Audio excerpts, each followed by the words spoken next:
Hello दोस्तों, स्वागत है आप सभी का एमएस कोचिंग फ्यूचर का एक और नए वीडियो में। यदि आप भी सेकेंडरी स्कूल एग्जामिनेशन 2025 में शामिल होने वाले मैट्रिक का छात्र है और आपका मैथमेटिक यानी गणित की परीक्षा जो है ना 18 फरवरी का होने वाला है, तो बिल्कुल आप लोगों के लिए हम लेकर आए हैं वायरल पेपर यानी 100% वस्तुनिष्ठ प्रश्न है इस वीडियो में। और बिल्कुल यह वीडियो में जो भी प्रश्न बताया जाएगा निश्चित रूप से देखिए आपके बोर्ड एग्जाम में आने वाला है, क्योंकि इस वीडियो को बनाने के लिए हम लोग मॉडल पेपर और क्वेश्चन बैंक और गेस पेपर और सभी एनसीईआरटी किताबों का मंथन करने के बाद जो है आप लोगों के लिए 100 वस्तुनिष्ठ प्रश्न लेकर आए हैं इस वीडियो में। तो कंप्लीट जितने भी विद्यार्थी आप मैट्रिक बोर्ड परीक्षा में 18 फरवरी के शामिल होने वाले हैं ना, तो आप मेरे साथ इस वीडियो में 20 से 25 मिनट समय दीजिए और निश्चित रूप से आप अपने बोर्ड परीक्षा में 50 में 50 ऑब्जेक्टिव को सही कर लीजिए। तो आपको बता दें कि फर्स्ट पाली वाले के लिए विषय कोड 110 और वही सेकेंड पाली वाले के लिए 210 से क्वेश्चन पेपर मिलेगा और कुल प्रश्नों की संख्या जो होगी ना 138 होंगे, लेकिन इसमें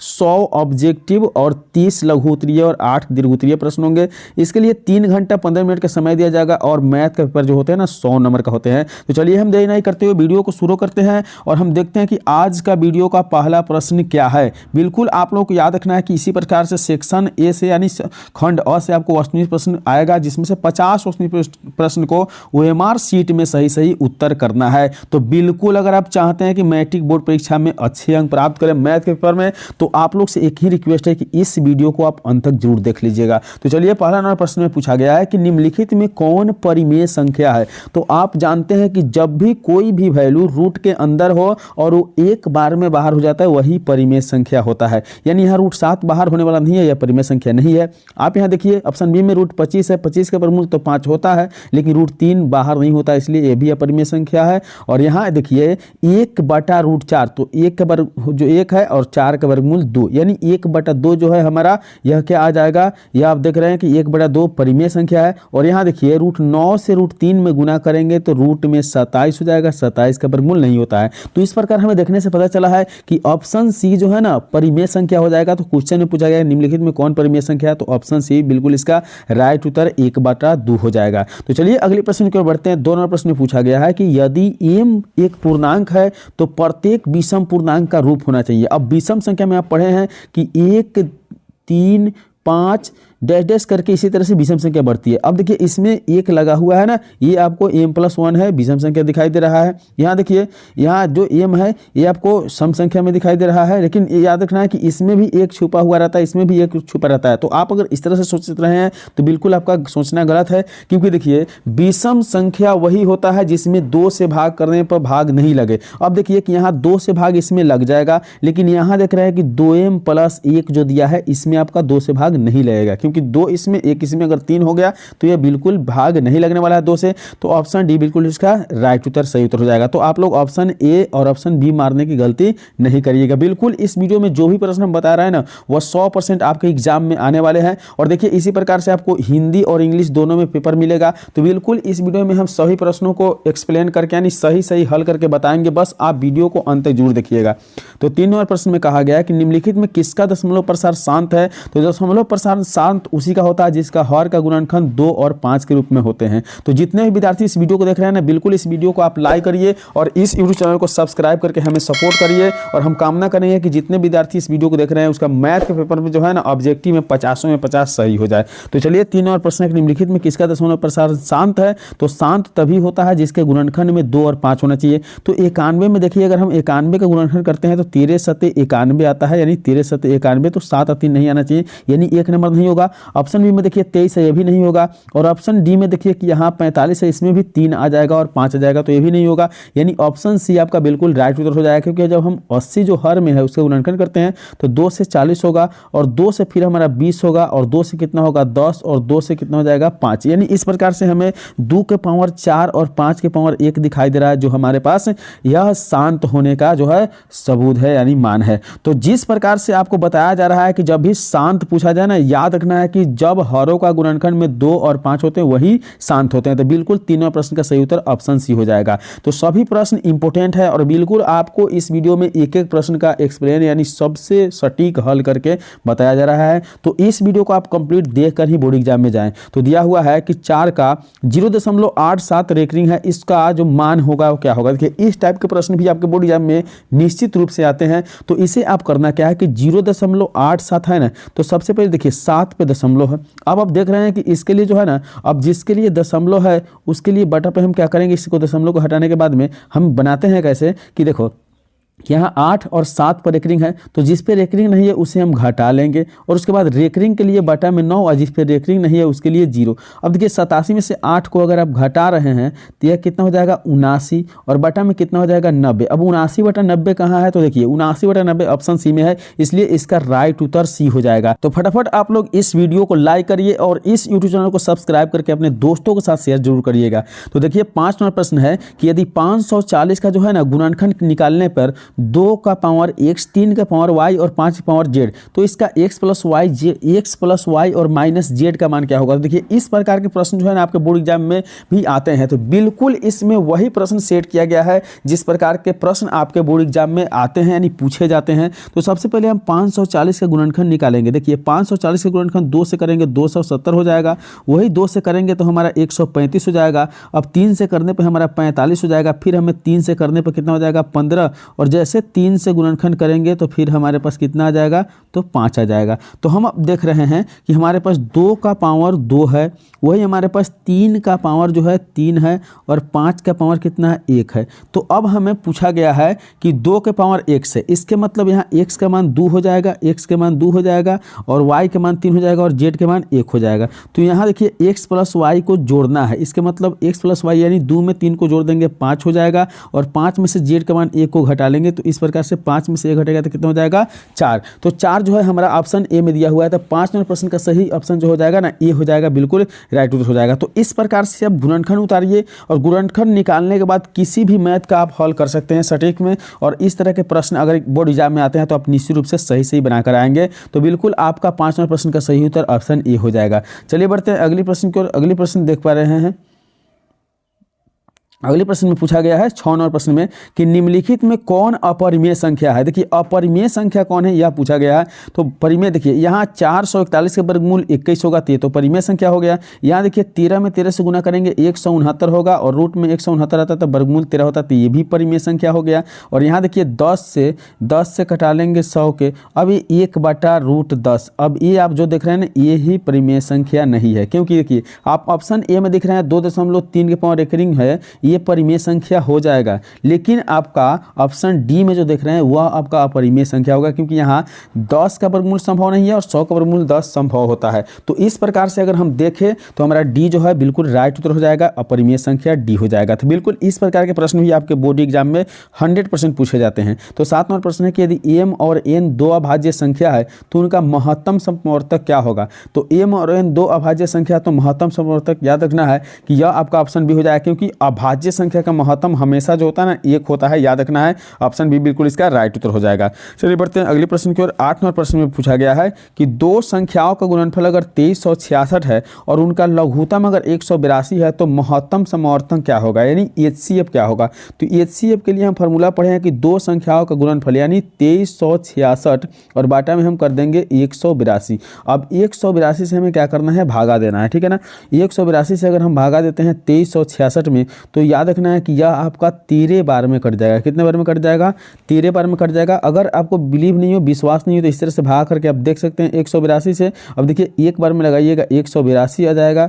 अब 182 जब आपका आएगा ना तो ये घट के आ जाएगा 4 और 13 में से 8 घट जाएगा 5, फिर आ जाएगा 6 और देखिए 182 से 3 बार में लगाइए, 3 दूनी 6 और 18 3 54, यानी 13 जो है ना आपका बिल्कुल राइट उत्तर हो जाएगा। तो 8 9 प्रश्न का सही उत्तर ऑप्शन ए हो जाएगा। तो बिल्कुल इस प्रकार के प्रश्न भी आपके बोर्ड एग्जाम में पूछे जाते हैं। तो निश्चित निश्चित रूप से यह प्रश्न आपके बोर्ड एग्जाम में छपने वाले हैं। तो 9 नंबर प्रश्न है कि निम्नलिखित में किसका दशमलव प्रसार अशांत होगा। अब इस बार अशांत पूछा जा रहा है, तो अशांत उसी का होता है जिसके गुणनखंड में 2 है ना, 2 और 5 के अलावा कोई और आ जाए। तो देखिए 40 के गुणनखंड में हमारा 2 और 5 ही आएगा, निश्चित है। 200 के गुणनखंड में भी 2 और 5 आएगा, ये भी निश्चित है। और आपका जो यहाँ 160 है इसका भी 2 और 5 आएगा, ये भी निश्चित है। लेकिन जब हम ऑप्शन डी पे जाएंगे तो यहाँ 441 जो है ना, इसका गुणनखंड में 3 आ जाएगा और 7 आ जाएगा। निश्चित है कि 3 और 7 आने वाला है, तो ऑप्शन डी बिल्कुल इसका राइट उत्तर, सही उत्तर हो जाएगा। आप सभी का गुणनखंड करके देखिए, और जिसका गुणनखंड 2 और 5 होता है वह शांत हो जाता है, जिसका 2 और 5 नहीं होता वो अशांत होता है, इसलिए ऑप्शन डी बिल्कुल इसका राइट उत्तर हो जाएगा। अगले प्रश्न 10 नंबर प्रश्न में कहा गया है कि यदि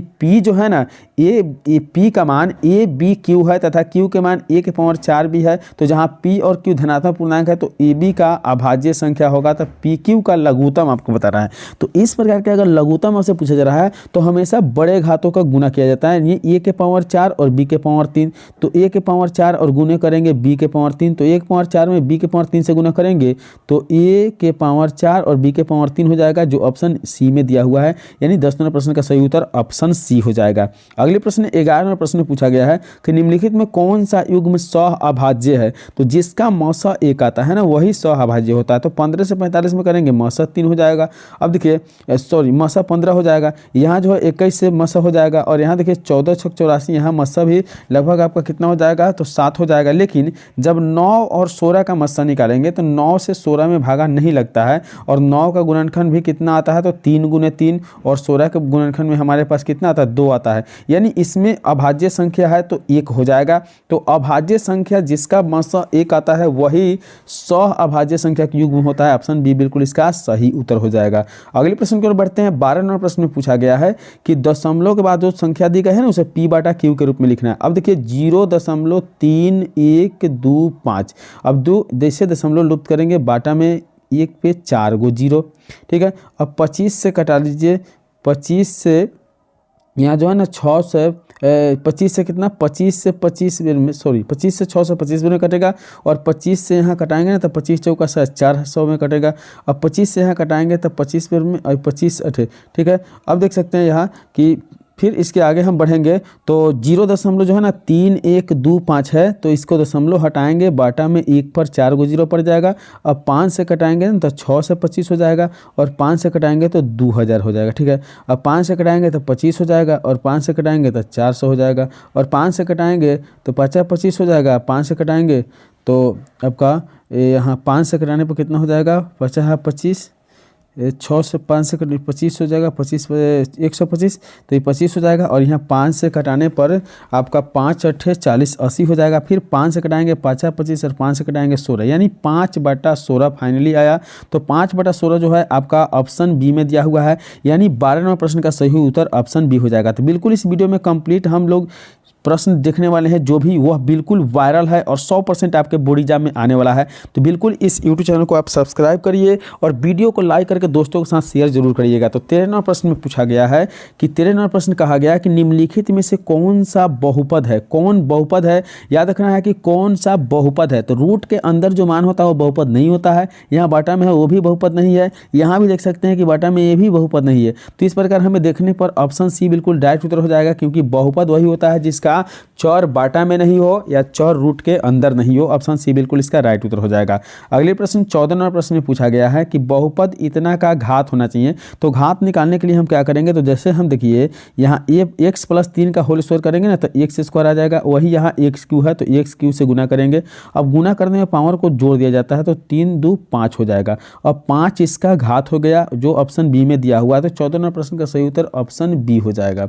चलिए बढ़ते हैं अगले प्रश्न 15 नंबर प्रश्न में पूछा गया है कि बहुपद 2x² - 6 के शून्य क्या होना चाहिए। तो सबसे पहले 2x² अब दाहिने में जाके प्लस में 6 हो जाएगा। अब 2 से कटा 3 बार में, इसके मतलब x² के मान 3 हो जाएगा। अब x का मान निकालेंगे तो रूट के अंदर 3 हो जाएगा और 2 मान प्लस और माइनस, इसलिए एक बार रूट का मान प्लस में 3 और माइनस में 3, तो +3 -3 ऑप्शन ए में दिखाई दे रहा है। तो 15 नंबर प्रश्न का जो सही उत्तर होगा ना वह बिल्कुल ऑप्शन ए हो जाएगा। तो एक बार इस वीडियो को कंप्लीट शुरू से अंत तक देख लेना है। अगर एक बार देख देखने के बाद भी अगर इस प्रश्न का उत्तर नहीं आए या आपको वीडियो का में बनाया गया प्रश्न समझ में नहीं आया तो बिल्कुल दोबारा देखिए, निश्चित आपको समझ में आ जाएगा। तो 100 नंबर प्रश्न है कि बहुपद px का मान इतना दिया हुआ है, तो p का मान अगर 2 हो तो हमारे मतलब p2 हो तो मान कितना होना चाहिए। तो p2 का मतलब है कि जहाँ जहाँ x है वहाँ 2 रखना है। अब देखिए 2x का स्क्वायर करिएगा तो 2 का स्क्वायर 4 होता है, -8 × 2 करिएगा और माइनस में 12। अब देखिए 2 चौका 8, माइनस में कितना है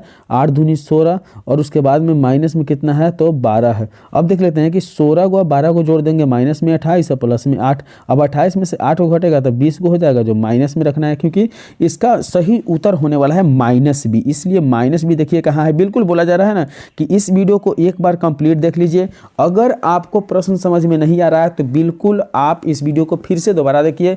102 बार अगर कंप्लीट देखते हैं तो इसमें जो भी प्रश्न बताया जा रहा हो सारे प्रश्न का आप हल कर लीजिएगा और सभी प्रश्न आपके बोर्ड एग्जाम में पूछे जाएंगे। तो बिल्कुल इस वीडियो को कंप्लीट शुरू से अंत तक देखिए और इस यूट्यूब चैनल को सब्सक्राइब जरूर करिएगा। तो यदि दिया हुआ है कि बहुपद इतना के शून्य के एक दूसरे के व्युत्क्रम हो तो k का मान होना चाहिए। तो एक दूसरे के व्युत्क्रम शून्य होता है ना, यानी आपको कह दे कि अगर शून्य हमारा x है या शून्य हमारा y है, चलिए यहाँ y दिया है तो y और व्युत्क्रम 1/y तक कटाने के बाद हमारा क्या हो जाएगा 1 हो जाएगा। अब मूलों का गुणनफल जो होता है ना माइनस b बटा क्या होता है -c/a होता है। -c/a का मान कितना हो गया 1 हो गया। अब c का मान माइनस में k है तो माइनस में प्लस k हो जाएगा। अब k का बटा a में 3 देंगे और बराबर 1 है, बटा में 1 मानिए और उसके बाद में क्या है कि k का मान हो जाएगा 3 से 1 गुना करिए 3। अब k के मान 3 देखिए कहाँ दिया हुआ है, तो k का मान जो 3 है ना वो आपका -3, सॉरी फिर से हम थोड़ा सा हल करके आपको बताते हैं। देखिए यहाँ जो है ना ये शून्य को एक दूसरे के व्युत्क्रम होता है ना, तो उसका जो है शून्य को गुणनफल c/a का मान हमेशा 1 हो जाता है, प्लस में 1 होता है, ठीक है। अब c का मान माइनस में 1 है, अब a के मान 3 है बराबर 1 है, बटा में 1 मान के k से 1 में गुना किए तो k हो गया और 3 से 1 गुना किए 3 और इसमें माइनस लगा देंगे यानी k के मान -3। तो 17 नंबर प्रश्न का सही उत्तर ऑप्शन डी हो जाएगा। बिल्कुल इस वीडियो को लाइक करिए, इस यूट्यूब चैनल को सब्सक्राइब करिए, प्यारे दोस्तों के साथ शेयर जरूर करिएगा। तो शून्य -2 और -5 वाले बहुपद की संख्या क्या होना चाहिए। तो शून्य किसका दिया हुआ है तो हम बहुपद निकालने के x² माइनस अल्फा जोड़ बीटा इंटू लेते हैं x और प्लस अल्फा इंटू बीटा बराबर क्या होता है 0 होता है, ठीक है। तो यहाँ देखिए x², अब 2 में 5 को जोड़ देंगे तो 5 2 7 और 7 में माइनस से गुना करेंगे इस माइनस से तो हमारा प्लस में हो जाएगा 7x। अब देखिए यहाँ प्लस था माइनस हो जाएगा क्योंकि 2 में 5 से गुना करेंगे 10 हो जाएगा। और इस प्रकार आप देख रहे हैं ना कि माइनस माइनस के गुना होता है प्लस, तो प्लस में 10 हो जाएगा क्योंकि 2 से 5 में गुना करेंगे तो 10 हो जाएगा। तो x² प्लस 7x है जो इसका बहुपद आ गया, लेकिन यहाँ पूछा है कि बहुपद की संख्या होगी। अब देखिए इसमें अगर हम 2 से गुना करते हैं और बढ़ाते हैं तो 2x² और प्लस में कितना हो जाएगा 2 से 14 10 दूनी 20, फिर भी आंसर उतना ही आएगा। 3 से करते हैं तो उतना ही आंसर आएगा। तो इस प्रकार हमें पता चलता है कि हमारा जो बहुपद की संख्या होगी ना वह अनगिनत हो सकती है। ऑप्शन डी बिल्कुल इसका राइट उत्तर हो जाएगा। बिल्कुल नए नए प्रश्न और पुराने प्रश्न सभी प्रश्न इस वीडियो में बिल्कुल 100% जो है ना श्योर प्रश्न जो बोर्ड एग्जाम में आने वाला है वही प्रश्न आप लोगों को बताया जा रहा है। तो 19वें प्रश्न में कहा है कि यदि px का मान 5x² प्लस 7x माइनस 12 है और इसका शून्य का अल्फा और बीटा है तो 5 अल्फा जोड़ बीटा का मान निकालना है। तो पहले इसका हम अल्फा जोड़ बीटा का मान निकालते हैं। तो अल्फा जोड़ बीटा का मान क्या होता है तो -b/a होता है, यानी माइनस में b का मान ले लेंगे तो 7 हो जाएगा माइनस में, उसके बाद में a का मान कितना हो जाएगा 5। अब हमारा अल्फा इंटू बीटा का मान 5 में गुना रखना है तो 5 गुने अल्फा इंटू बीटा का मान -7/5 हो जाएगा। 5 से 5 कटने के बाद -7 रुका, यही -7 आपका सही उत्तर हो जाएगा ऑप्शन ए में। यानी 19वें प्रश्न का जो सही उत्तर है ऑप्शन ए में -7। बिल्कुल इस वीडियो को आप कंप्लीट देखिए और इस यूट्यूब चैनल को बिल्कुल सब्सक्राइब करिए क्योंकि इस यूट्यूब चैनल के द्वारा जो है ना बिल्कुल इसी तरह के वायरल पेपर और 100% पूछे जाने वाले पेपर आपको मिलते रहेगा सुबह 6 बजे और शाम 6 बजे। तो बिल्कुल इस यूट्यूब चैनल को सब्सक्राइब करें और वीडियो को अंत तक जरूर देखिए। तो अल्फा बीटा और गामा त्रिघात बहुपद का व्यापक रूप यहाँ दिया हुआ है, तो इसका शून्यकों का गुणनफल पूछा जा रहा है, यानी alpha into beta into gamma का मान क्या होगा। तो यह फॉर्मूला आता है कि alpha into beta into gamma का मान -d/a होता है। क्या होता है -d/a, यानी ऑप्शन डी बिल्कुल इसका राइट उत्तर सही उत्तर हो जाएगा। चलिए बढ़ते हैं अगले प्रश्न की ओर। यानी 21वें प्रश्न में पूछा गया है कि यदि रेखाएं इतना और इतना का समांतर हो तो p का मान क्या होगा। तो जब रेखाएं समांतर होती है ना तो याद रखना है कि तीनों एक दूसरे के बराबर होते हैं, यानी a1/a2 बराबर हो जाएंगे b1/b2। अब देखिए a1 के मान इसमें 5 रखेंगे तो a2 के मान इसमें 15 रखेंगे, ठीक है। वही बराबर b1 के मान इसमें p रखेंगे तो C1 के मान तो यहाँ B2 का मान कितना रखेंगे, B2 का मान 9 रखेंगे, यानी 9। ठीक है, अब हम लोग गुना करते हैं कोने का नहीं गुना करके। ठीक है, तो P से गुना करते हैं अगर हम इस 15 में, तो यहाँ 5 3 15 कटा लेंगे। ठीक है, याद रखिएगा। तो 1/3 बराबर P बटा क्या हो गया, 9 हो गया। ठीक है, अभी 3 3 9 कटा लेंगे। अब ऊपर 1 है नीचे 1 है, 1 से P में गुना करेंगे P हो जाएगा, 1 से 3 में गुना करेंगे 3 हो जाएगा। यानी किसी भी तरह आप गुना करके बनाए, कटा कर बनाए, तो आपका P के मान 3 आ जाएगा, जो ऑप्शन ए में राइट उत्तर सही उत्तर दिया हुआ है। तो 21 नंबर प्रश्न का सही उत्तर ऑप्शन ए हो जाएगा। चलिए 22 नंबर प्रश्न देखिए, दिया हुआ है कि यदि दो चरों में दो रैखिक समीकरणों का आलेख प्रतिच्छेद रेखाएं होती है तो हलों की संख्या कितनी होगी। तो याद रखना है कि जो प्रतिच्छेद रेखाएं होती है ना, उसका सिर्फ एक हल होता है। ऑप्शन बी बिल्कुल इसका राइट उत्तर होगा। शायद आप लोग पढ़े होइएगा, याद रखे होइएगा। 23 नंबर प्रश्न में कहा गया कि यदि इतना और इतना है तो के का एक्स और वाई का मान होना चाहिए। तो इस प्रकार के अगर समीकरण आप बनाकर हल करते हैं तो आपको थोड़ा सा समय अधिक लगता है। तो यहाँ पूछा गया है कि एक्स और वाई का मान क्या होगा। देखिए, अगर हम एक्स का मान 5 रखते हैं तो 5 में 5 गुना करेंगे 25, और वाई का मान 8 रखते हैं तो 0, तो 0 नहीं आया, यानी हमारे जीरो जो आए वही सही होगा। तो ये सही नहीं है। और एक्स का मान 0, वाई का मान 8 रखें, ये भी सही नहीं होगा।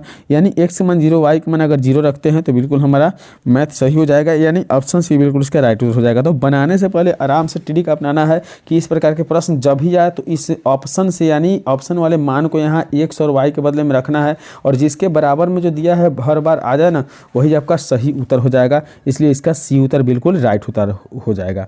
अगले प्रश्न की ओर बढ़ते हैं। 24 नंबर प्रश्न में कहा गया है कि यदि समीकरण इतना और इतना का मूल समान होता है तो सी का मान होगा। तो मूल समान हो तो सी बराबर जो होता है ना, हमेशा माइनस बी बटा 2a होता है। याद रखना है, ऑप्शन डी बिल्कुल इसका राइट उत्तर हो जाएगा। अगले प्रश्न में पूछा गया है 25 नंबर प्रश्न में कि निम्नलिखित में कौन द्विघात समीकरण नहीं है। द्विघात समीकरण नहीं है यह पूछा जा रहा है। तो आप देख सकते हैं कि इसमें द्विघात समीकरण कौन नहीं होगा। तो यहाँ आप स्क्वायर करते हैं, यहाँ भी गुना करते हैं, यहाँ स्क्वायर करते हैं और यहाँ भी स्क्वायर करते हैं। तो इस प्रकार हल करने पे आप लोग बिल्कुल इस प्रश्न को हल करिए, और 25 नंबर प्रश्न का हल करके आप बिल्कुल इस प्रश्न का उत्तर आप ज़रूर हमें बताइएगा। और इस वीडियो में हम आज आपको 1 से 25 ही प्रश्न बताए हैं। इसके अगले वाले वीडियो में इसके आगे वाले प्रश्न को बनाएंगे। तो चलिए मिलेंगे अगले वीडियो में, तब तक के लिए।